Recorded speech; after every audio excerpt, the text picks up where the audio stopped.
What is up? What is up? Let me shut my door. Forgot to shut my door. All right, guys. What is happening? Today is Wednesday. As always, we do our Wednesday weekly wisdoms with me, Justin Colby. Obviously, here I am again for you guys. Very excited. Let's see here. As always, if you guys can, what's up, Raphael? How are you, buddy?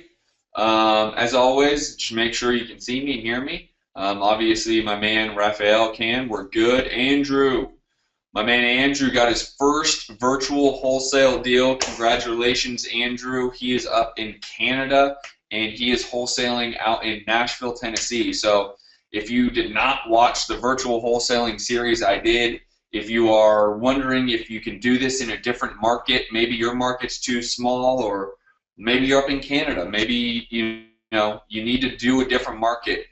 It has been proven over and over again by our students that this can be done virtually in any market, anywhere. So congratulations, Mr. Andrew Edelson. Awesome stuff. Joshua, what's going on? Robert, I see you, I hear you. Diane, howdy from the ranch. Right on. All right, well, let's get jumping in here. Guys, there's a big component of this industry that I don't believe many investors take seriously, and that's this idea that, we're in marketing and sales. We're not in real estate. And so I'm going to do a several-part series just about overcoming objections, but a lot of the focus that is going to be on that will simply be regarding understanding the communications and the sales aspect of it, right? And you have to understand and be committed to this. And I gave a conversation on Monday because I filled in for Pat Precourt about your commitment level. And part of that goes back to you really understanding and being committed to this industry, that you are providing these people with value, that you are going in meeting with these people with the intentions to help them out of the scenario that they are in. Whatever that scenario is, it doesn't matter. They might have money motivation, they might have a downsize motivation, they might be empty nesters, they might be going through a divorce, they might be going through probate, they might have had a death in the family. They simply just might want to sell their home because they want to go, sit on a boat all day, every day, and travel the world. It doesn't matter their motivation. You have to sell them that you are the person that they should sell your house to, that you are the person that is honest and trustworthy and has good morals and ethics and integrity, and that you will be able to help them reach their goal. You are in sales, no matter how you want to cut it. I know there are probably people out there saying, I could never do sales. Tough luck. This industry is absolutely 100% sales industry, and you need to be 100% committed to being the best there is. And by the fact that you're on this call, I congratulate you, because that is one component of being the best that you can be. Being committed is always be learning, always be growing, no matter what it is. To be committed to being the best you can be. And so the next several part series that I'm going to go over with you guys, and I don't know if it's going to be 3 or 4 part series, it's going to be handling the objections, the most common objections. Some you may hear, some you may not. I didn't write down every type of answer you could possibly give. So if I feel like there's another answer you could give to the objection, I'll verbally say it to you guys so you guys don't have to try to read them all. And then what I will do is I will make sure that these objections are on a document that we will upload so that you can print it out and sit it on your desk so you guys can do it from your phone. You don't have to memorize them initially, and you can memorize them over some time. So we'll make sure that we get you guys the fully printed out document that will have all of the objections. It's not going to be perfect. Are there going to be more objections that you might hear? Yes. But being able to think on your feet, being able to really come from a place of you are there to help that person. They called you from your marketing, or if you did reach out to them, they engaged with you enough to the point of now negotiating. In negotiating and selling, there's a word commonly used called persuading. And that's where you need to persuade them, whether it's they're talking to other investors, maybe they need to think about it, maybe they want to sleep on it, maybe they need to talk to their husband or wife or family members and blah, blah, blah. We're going to go over those.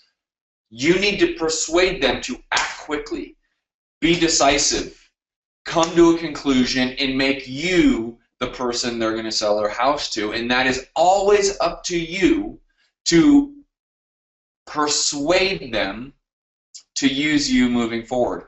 You know, again, this concept of sales, and you don't want to be in sales, and that's not a real job, and all these old school ways of thinking, right? And even, you know, I'm 35 years old, and I remember when I left UCLA, I graduated UCLA, and I went immediately into sales. And my family was all distraught because I spent all this money at UCLA, and I got my diploma, and they just didn't feel like sales was an industry.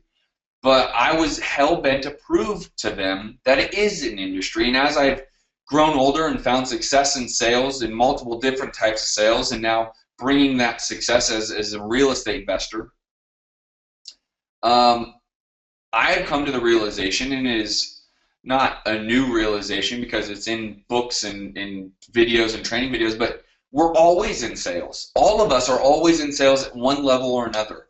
We are selling our wives or husbands on why we should watch this show versus the show that they want, or why we should choose this restaurant versus another restaurant, or we're in sales to children about why they should be doing one thing versus another thing. What is bad? What is good? We are selling them. We are persuading them at all times. You are constantly in a mode of sales, and I'm saying this very blanket statement, right?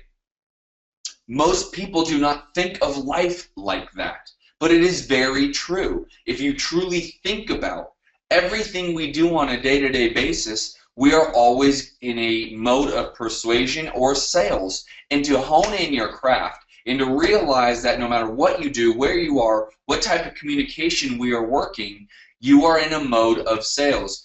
And sales doesn't always mean the result of it is going to be a paycheck or money. That is the old school way of thinking of what sales really is, right? Is if you sell something, you'll get a check. You might get a reward, right? Let's equate to sales and reward of something that is not financial. So, for example, if you sell your son or daughter on the importance of college, and they go to college and get their diploma, your reward is a well-educated son or daughter, right?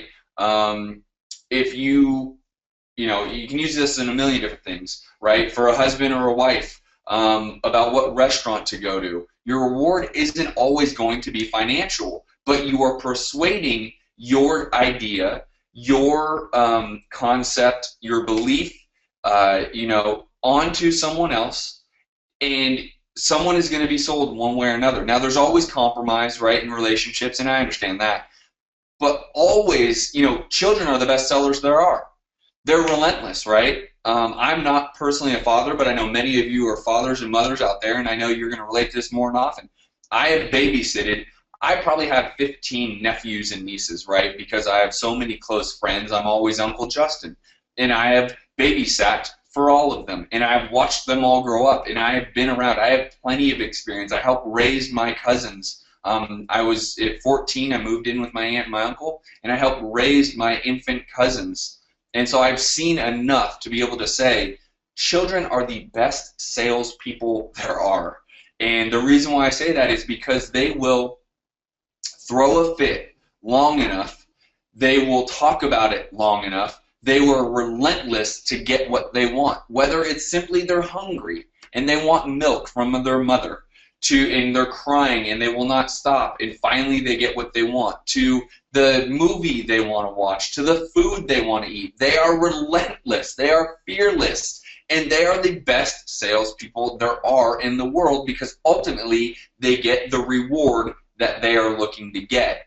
And so let's get rid of this idea of I can't do sales or I'm not in sales. The old school way of thinking of sales is gone. Let's start stepping into the new age world of sales, and that is you are constantly selling all day, every day. Whether it's you're in your car with a friend and one of you guys wants Starbucks and the other person wants Pete's Coffee, right, or another competitor, right, and someone's going to win that. You're either going to Starbucks or you're going to Pete's. There's a sale being made, right, and the reward is I'm getting the kind of coffee I want. Whether you're talking about lunch, right, I just had a conversation in our office about what we're doing for lunch, and my suggestion won out. The whole point to this is you're always selling and you're not always getting a financial reward for it. And so I want you guys to take that idea and combine it with what we talked about on Monday about your commitment level. And how much do you really want this? How committed are you really to become the best that there is? And how committed are you to really understanding and believing and knowing that what you are doing is what you should be doing, right? Because once you make that commitment, you will be relentless in your pursuit of perfection. You will not give up. You will not take no as an answer. There will be no homeowner who sells you on why they are not selling you the house.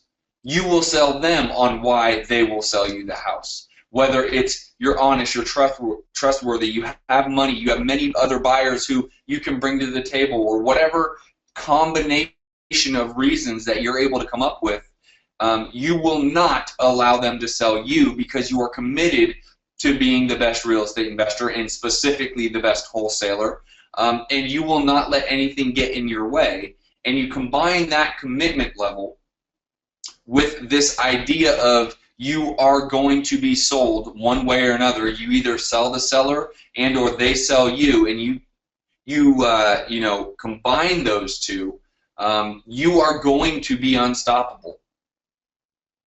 And I really urge you to watch Monday's video if you haven't already. It should be up there. If it's not up there yet, it should be up there by some point today. And take that message of commitment and combine it with real estate investing and wholesaling and this idea of sales and what we're in it for and overcoming objections, and you will be unstoppable, right? There was an idea, there was a concept that I wanted to also mesh in there, and I'm blanking on it right now, but you need to have a commitment to being the best wholesaler there is. Oh, and so one of the things that I hear, right, this has nothing to do with the seller or the owner, but it's kind of a side subject, is my negotiations sometimes fall apart because I know I can't fund the deal, so I don't fully, wholeheartedly believe that I'm the best option. So I'm going to ask everyone out there to say time out. I'm going to call a 20-second timeout, and I'm going to ask you to reframe your commitment level to your business. You have to believe that. It has to be in you that you are the best option for this other person. No matter whether you have the funding to buy the home or not, you need to understand and believe that you are the best option for this. And a way for you to reframe why the seller should sell it to you and that you are going to be buying the property. And I use these very specifically because many of you assign the deal and you never buy it. Many of you double close it using the end buyer's funds, right? Some of you may use transactional funding and actually truly buy it and then resell it, or maybe you end up flipping it. The idea that you don't believe in yourself that you're the best option because you don't actually have the money in the bank right now to talk to a seller about buying their home needs to be reframed right now. Make that change right now. I will tell you, the first change that you need to understand is we have transactional funding for you. A good friend of mine, Sean Terry, has Velocity Capital. He's a partner in our business. He has Velocity Capital where he will lend money to any of our students for the right deal. It has to be the right deal. There are guidelines at Sean and Velocity Capital that will put you through to make sure that they are willing to lend on that. They do not just blanketly lend money to any deal that a student brings. That is not the case. They are going to have requirements, and you will have to meet those requirements. If it does not meet those requirements, just like any lender, they will not lend to you. So moving forward right this moment, you can go into every single seller's door knowing that you have the money to buy the home if it means you have to buy the home. If it gets to the point of that, you will have the money to do it, okay? The next reframe I'm going to ask you to think about is going to be simply that you might not necessarily tell the buyer specifically, I'm going to buy the home, but you can say something to the effect of, you know, I'm a local investor, and either myself or a colleague of mine, I work with many other investors, will be buying the home from you. Sometimes it doesn't fit my model directly, but I work with many other investors in the area, and if we can come to a number, I'll make sure that either myself or another investor buys a home from you. And I'll be straight up with you. If I can't buy it myself, I'll make sure that I bring a buyer for you, right? Now you're being very upfront and honest with them that you aren't necessarily going to be buying the home, that you are likely going to be finding a buyer for your home. And now they understand what the process is going to look like. Now you are being honest. You are being congruent with what you are talking about, right? And so that helps you be committed to this industry, is to be congruent with what is in your heart and in your mind and what you want to be doing, right? I couldn't go out there and sell an Eskimo ice, right? A lot of people say, I'm the best salesman in the world. I could sell an Eskimo ice. The reason why I couldn't do it is because it's completely unnecessary. They live on the ice, right? They don't need more ice. So I couldn't sell them ice because I don't find it's not congruent within me to sell someone who has plenty of ice and doesn't need it more ice. So though I'm very good at sales, and again, I would argue I could probably sell everything, but it's not congruent with me, so I'm not going to be able to sell that product, right? So being congruent with yourself and your own issues, there's always a way around it. So again, to make that commitment of I'm going to be the best wholesaler in the world might then mean I need to reframe how I'm negotiating with the seller and what I am saying to the seller. First of all, you have funds with Velocity Capital as long as the property meets the requirements of Velocity Capital that you can use to buy the home directly. So you can always, from this moment forward, go into the seller's door saying, I am looking to buy your home and here's the number I'm willing to give you. And knowing in the back you have a lender who will fund the deal for you.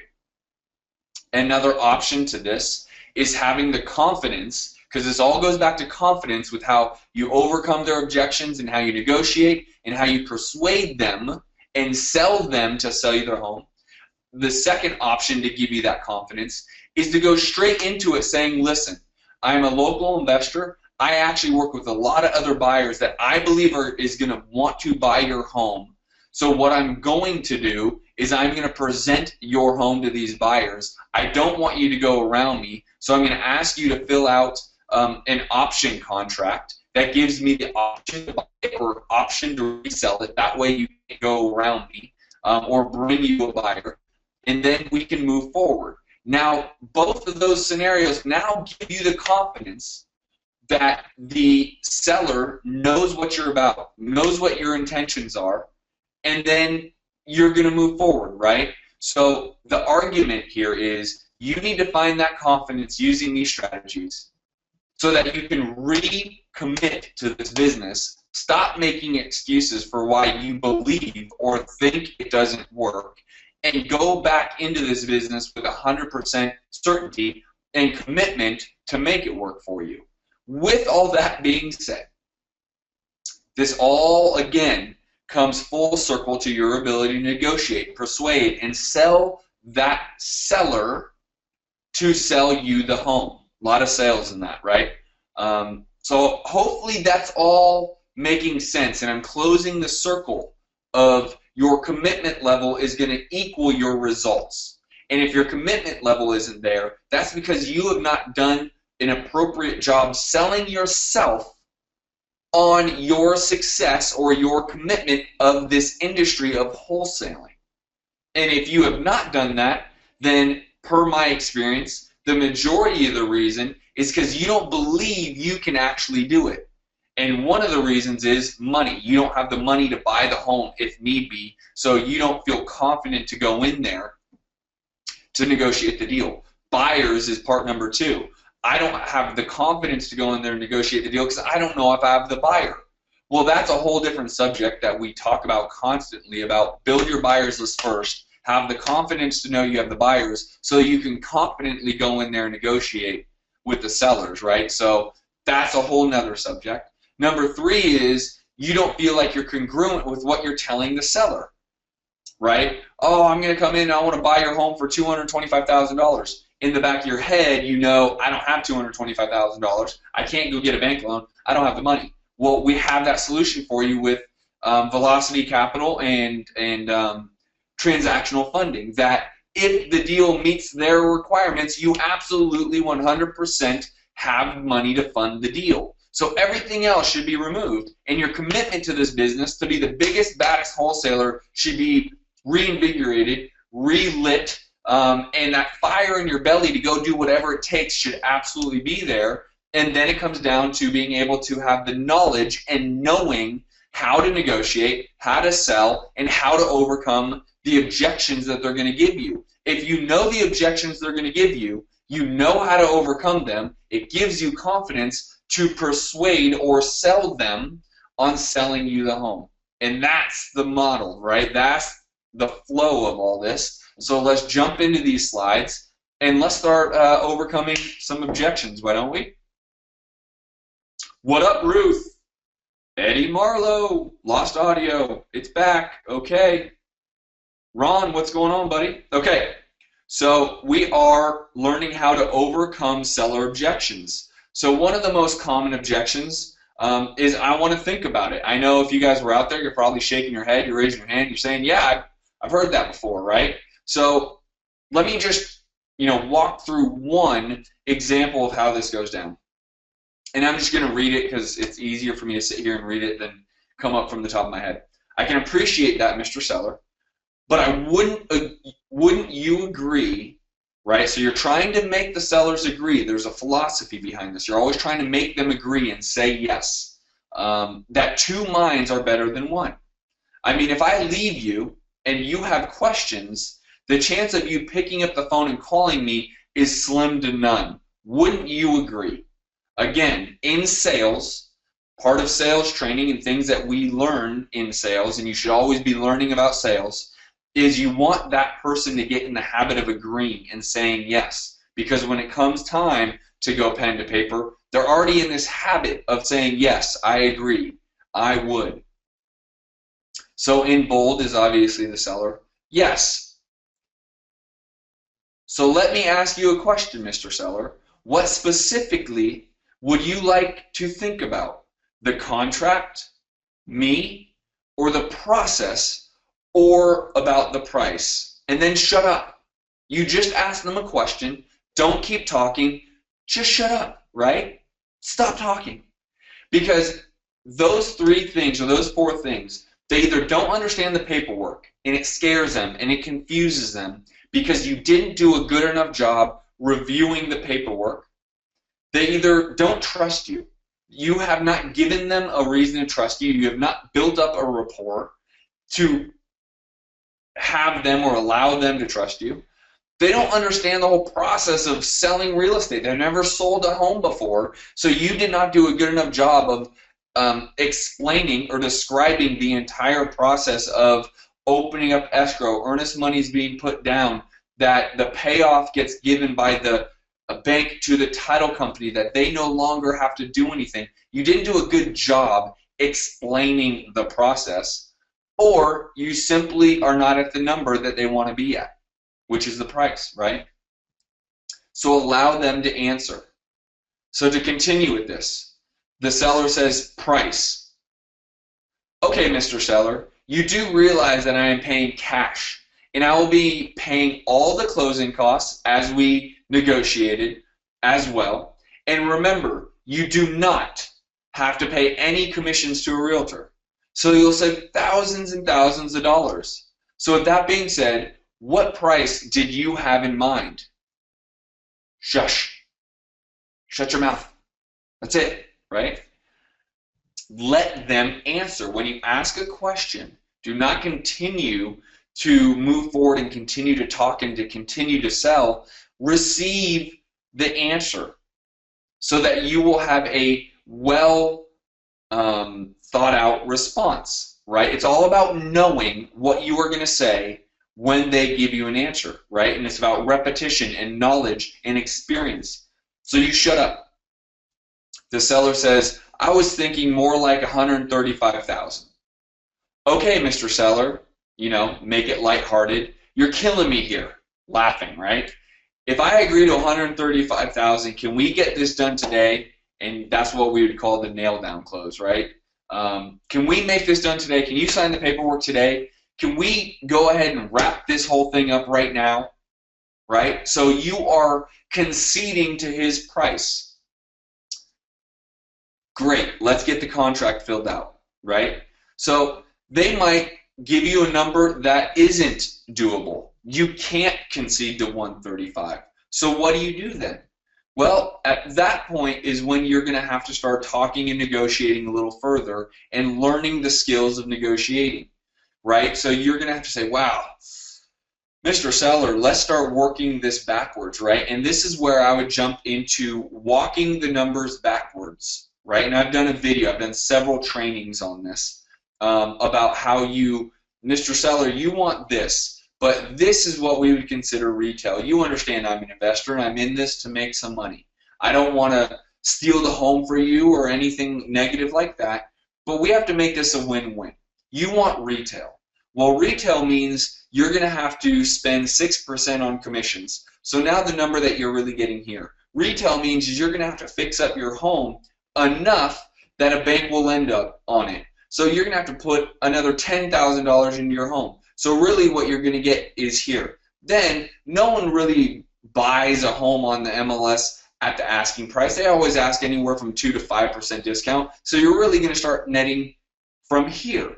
And for that, that is why my number is here, is because I am not a retail buyer. I'm a wholesaler. I'm an investor, and I need to make a little bit of money, and I'm going to put rehab value into this. So the reason my number is here is because I simply just walked backwards from what you would actually get if you were to sell it retail. And I'm cash and I can close quick. You don't have to wait 45, 60 days for the deal to close.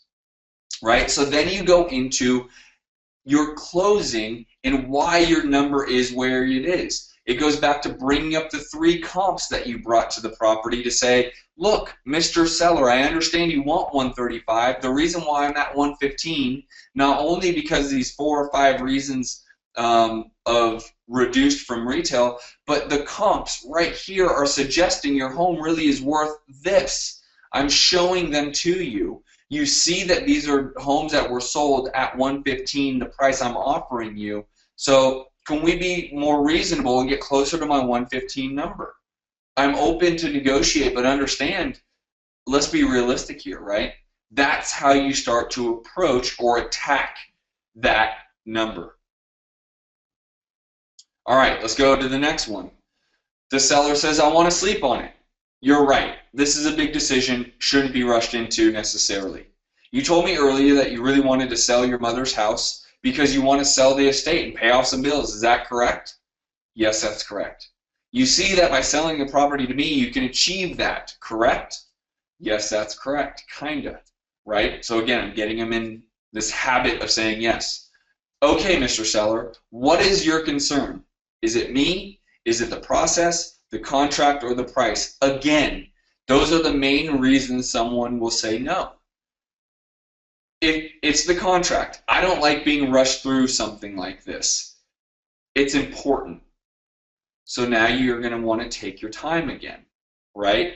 Okay, Mr. Seller, I can appreciate that. So let's go through the contract line by line so you can ask me questions, because two brains are better than one. Would that be okay? Sure. Answer all their questions, get to the end of the contract, and have them sign the contract. If they still want to sleep on it, say, okay, Mr. Seller, why don't we sign the contract? I'll call you in the morning. You can say yes, and I'll proceed, and no, and I'll rip up the contract. Does that sound fair?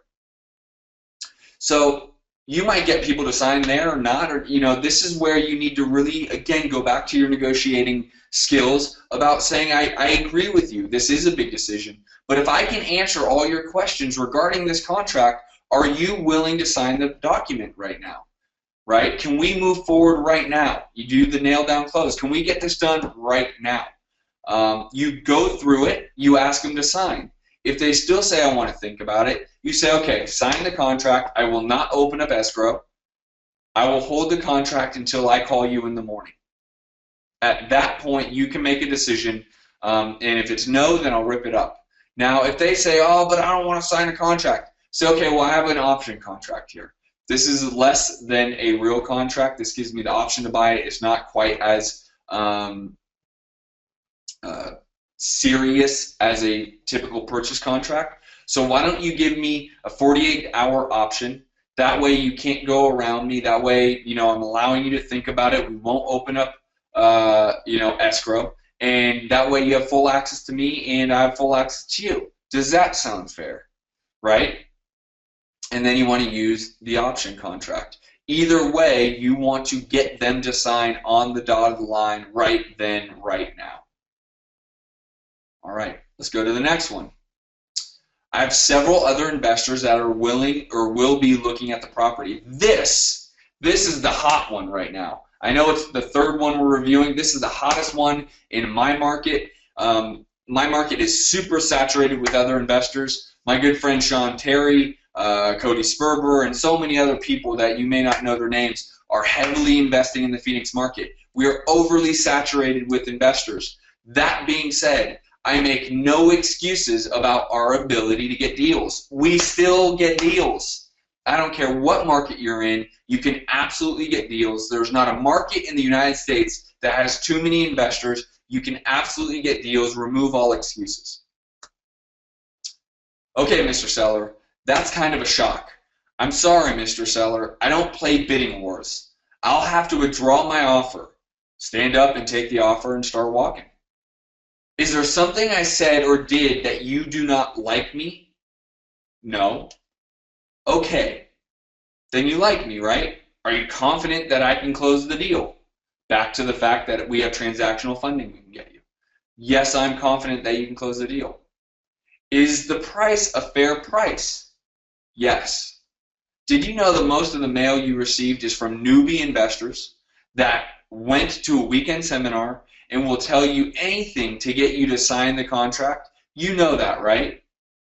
Then I don't understand, Mr. Seller. I'm sitting here with you. You like me. The price is right. And you're confident that I can get the deal done. But you want to waste your time talking to other so-called investors, and you'll lose the one sitting right in front of you right now. Does this make sense to you, Mr. Seller? This is a hard close. This is a close that you have to be confident in to make sure that they sign. You have to go in there and be confident in yourself and confident in the situation and go in there and put their feet to the fire. You are pulling the offer away from them at this moment. You are saying, I'm right here, I'm right, right here, right now with the real offer. If you do not sign with me, then I'm packing my stuff and going to another home to go buy that home. I only have so much money, Mr. Seller, right? So does this make sense to you, Mr. Seller? He says no. Great. Would you like to close on the 13th or the 15th? Start filling out the contract. You're assuming the sale, right? So you walked him through the process of, does this really even make sense to you? I'm real. I'm right here. You like me. The price is right, but you want to wait to talk to more investors? What are you, crazy? The second I walk out of the door, this offer is gone, right? Does this make sense to you, Mr. Seller? Well, no, it doesn't. Great. When do you want to close? 13th or 15th? You assume the sale, right? So this takes courage, right? This takes an ability for you to realize that you're the guy that they need to sell. Back to this commitment level, back to this confidence level. You need to have that confidence to walk in there and say, if you're not willing to sell to me, you need to be willing to walk out of the door, just like any negotiation. You need to be, if you're not ready and willing to sell to me, you need to be willing not to get this home sold, right? Let's sign this right now. Let's close in the time you want. The price is right. You like me. You believe I can close the deal. Let's not, tippy-toe around this. Let's get this done. This is a confidence close. This is you being willing to walk away. Just like anything, in negotiations, you have to be willing to walk away, right? So, again, there are other ways to approach it in terms of the confidence close, but you need to make sure that you're selling yourself. You like me, you like the price, I'm right here, I'm right now. Don't go with anyone else. There's always multiple options. There's always grass is always greener until it's not. What I'm telling you is the grass is greenest when you make the commitment, Mr. Seller, because the money goes in your pocket. When you're unwilling to make a commitment and you want to go window shopping, you ultimately will never get what you want because your first option is usually your best option. I'm sitting here, I'm live, I'm in front of you, the contract is right here. Go ahead and sign and we'll close on the date that you want. Confidence close. Have the confidence. Here's another one. Again, these two tend to be the hottest that we're seeing in Phoenix because there's so many investors that these are some of the hotter ones that we are seeing. So what makes you different from everyone else? That's a great question, Mr. Seller. I'm different because I'm honest, I'm ethical, I'm moral, right? I have integrity, and I get deals done. I've been doing this for a while, and I have a great team of people around me that are accomplished and produce results. So the question is, Mr. Seller, would you prefer a check or a bank wire when we close? Sorry about that, guys. I'm sure that is. So again, this goes back to your confidence, your commitment in your business, your understanding, your drive to learn more, to be the best you can, to say, you know what? Let me bring up a couple points in here. I have people around me that are accomplished and produce results. You can leverage me, your coach. You can leverage other students that we work with, that you work with, that are in your market. You do have people around you. Believe that. Because you really do. That is why you are a student of ours, is so you can surround yourself with people that are experts at this, that do have results, right? So I have, again, I've been doing this for a while. Maybe you've been doing it for a week or two. Maybe you don't have that sense of confidence with you yet. But a while to you could be something different than what it means to them. If you've been doing this for a week or two and this is your first negotiation, maybe be honest at that point. So instead of saying, I've been doing this for a while, say, you know what? This is actually the first time I've met with a seller. I'm very excited. I'm ready to buy my first home. I'm really hoping that you work with me because I am committed to this. I do have a great team around me. I have people around me that are accomplished and are producing great results. That would be me, your coach. And I want to do this. If you're honest with the seller and you're coming from a place of integrity, of ethics and morality, more often than not, those people want to work with you. They don't want to work with the slick sales guy. Come from a place of honesty, integrity, and say, this is the first time I've actually been looking at home with a seller. I've been looking around, but you're the first person I've actually walked into their home and done this with. So I'm a little nervous, forgive me, but I'm telling you the truth. I come from a place of integrity, right? Back to the first part. I'm honest. I'm ethical. I have integrity. Be that way. Be honest. And more often than not, people appreciate it so much, they'll work with you over the other people, right? So I wanted to talk to you a little bit about that, right? I am surrounded with people that are accomplished. So the question is, Mr. Seller, this is where you go for the close. Do you prefer a check or a bank wire? Right? Because I can do both. He says wire. Great. Put your name here, right? That's the close. But, there's going to be more to that, right? So you've obviously, this is at the point of the close. What makes you different from everyone else? You've already built the rapport. You've already walked the property. You started talking about numbers. They're just saying, what's different about you? Why you? This goes right back to how I started this training. You need to have the commitment level. You need to be honest with yourself about your commitment level and how important this business is to you and your financial freedom.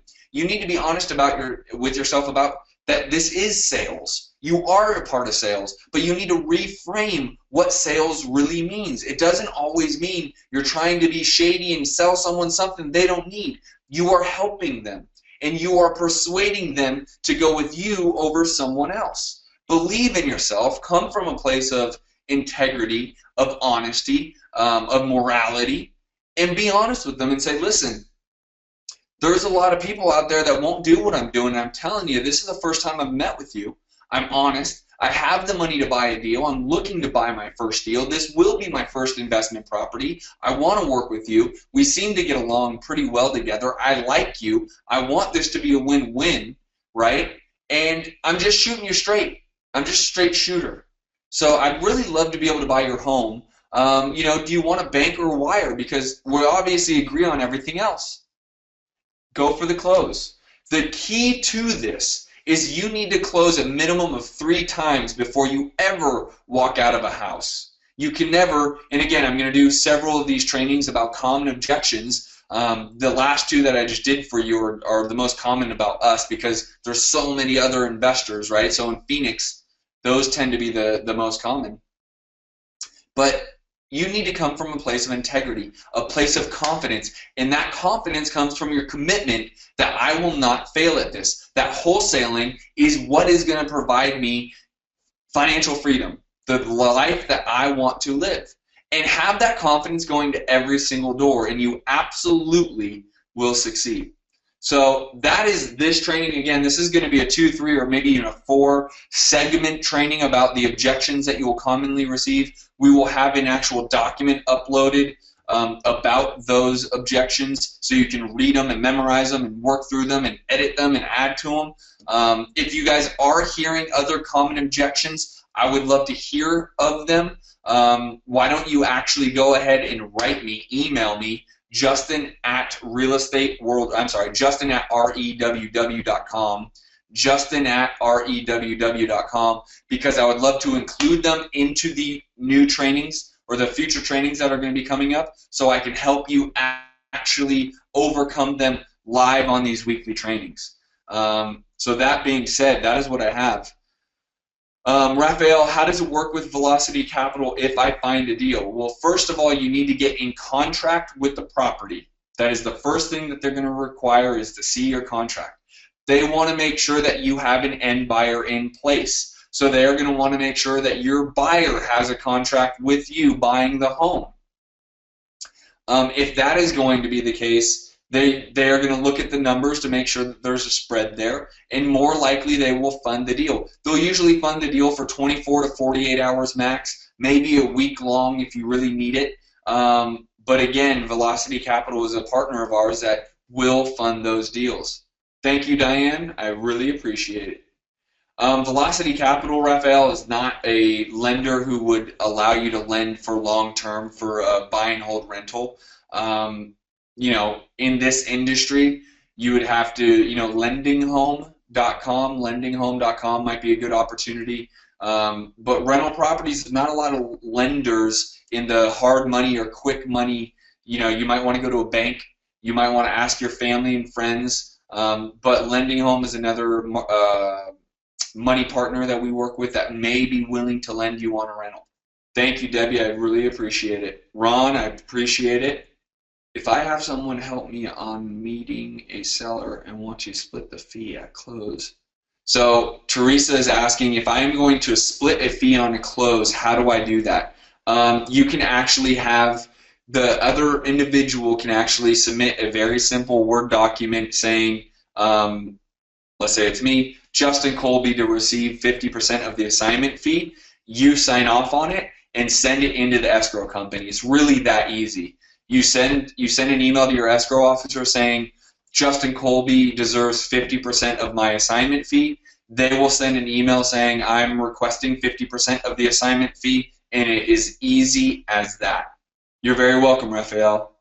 Right on, Andrew. If you guys are not coming to the Boardroom Mastermind, you are missing out. You need to be in San Diego. For the Boardroom, for the beginners, it is June 20th and 21st in San Diego. Mastermind. We take you to the next level. Get there. For those of you very experienced, we have the Boardroom Elite. That is the students who are really doing some things, doing big deals, and looking to get their game to the next level. That is the 16th and 17th in June. If you want to know more about the masterminds, please reach out to me. You really need to be there. I myself am part of many masterminds. I pay a lot of money to be a part of them, and they're the reason why we have built our business to be so successful. So if you are not going, I really encourage it.